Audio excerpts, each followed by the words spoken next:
So, who really wrote the Torah? For thousands of years, the answer seemed pretty straightforward. But when you start to peel back the layers of tradition, you find this incredible mystery that's been centuries in the making.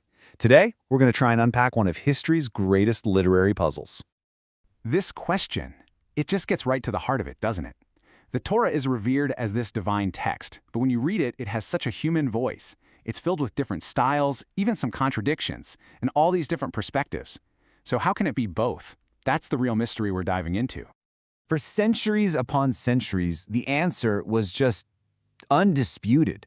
Across different faiths and traditions, one name stood out as the author, the prophet Moses, who was believed to have transcribed the actual words of God. Simple as that. And this is the foundation of it all, right? The idea of Moses as the sole author. We all have this powerful image of a lone prophet on a mountaintop receiving divine dictation. It's an amazing story. But what happens when we really let the text speak for itself? Well, the first clue is actually a pretty subtle one. The Torah never says, I, Moses, am writing this down. Instead, it always talks about him in the third person, and the Lord spoke to Moses. It makes you wonder, right? Who is the narrator telling us this story? That third-person narration is really just the first little crack in the traditional story. As scholars started looking at the text more and more closely, other inconsistencies started popping up, all suggesting a much more complex origin story than just one person writing at one time.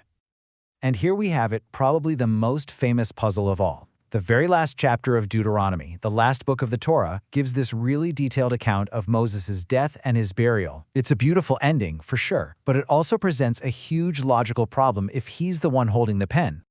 The key, as always, is in the details. The text doesn't just say he died. It adds that little phrase, to this day. Think about that. That implies a narrator writing way, way later, looking back from a future that Moses never got to see. It's like a timestamp that points to a later author. And this timeline really highlights the problem of what we call anachronisms. The Torah is traditionally dated to Moses' time, around the 13th century BCE. But it mentions kings in Israel who didn't exist until the 10th century BCE. And it talks about the city of Dan, which wasn't called that until the 8th century BCE. These are like historical fingerprints, little clues left behind by authors writing centuries after Moses lived. Then you've got the linguistic evidence. Language evolves. Think about trying to read Shakespeare today. It's English, yeah, but it's really different from how we speak now. It's the same idea here. The Hebrew in the Torah is a more polished, later version than the old archaic form they would have used back in Moses' day. It's another clue pointing to a later time of writing. So, if not Moses, then who? All these clues, the third-person storytelling, the historical oopsies, the evolved language, they all point to this radical new idea, that the Torah isn't the work of one single author, but a whole chorus of voices, a masterpiece woven together over hundreds of years. And this theory has a name. It's called the documentary hypothesis. The basic idea is that the Torah as we know it is actually a combination of at least 4 older, separate documents. Each one had its own style, its own vocabulary, its own theological bent, and they were all skillfully woven together to create the single story we have today.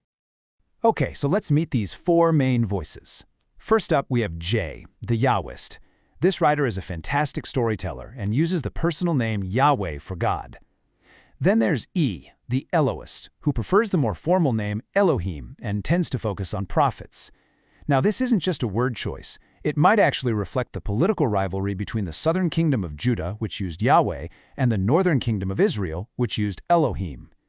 Then you have P, the priestly voice, very concerned with rituals, laws, and the grand cosmic order.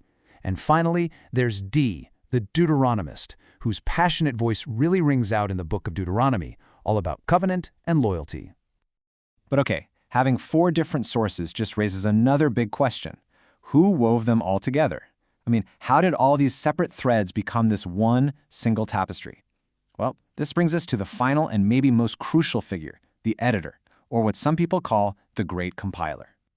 So the thinking goes that after the Babylonian exile, a masterful scribe, maybe someone like the biblical figure Ezra, took on this absolutely monumental task. He gathered up all these ancient texts, J, E, P, and D, and wove them into one unified story. This wasn't just about preserving old papers. It was about forging a national identity for a people who had been scattered. And by attributing the final, finished work to Moses, the ultimate authority figure, he created a sacred text that could bring a nation back together. So, what do we do with all of this? What do we make of this very human story behind a text considered divine? Does knowing this somehow diminish its sacredness?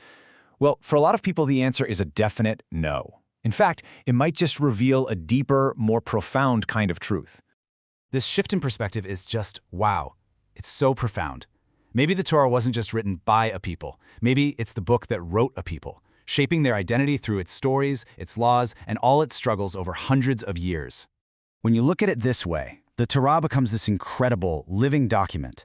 It's the story of a nation wrestling with its own understanding of God through war, through exile, through return.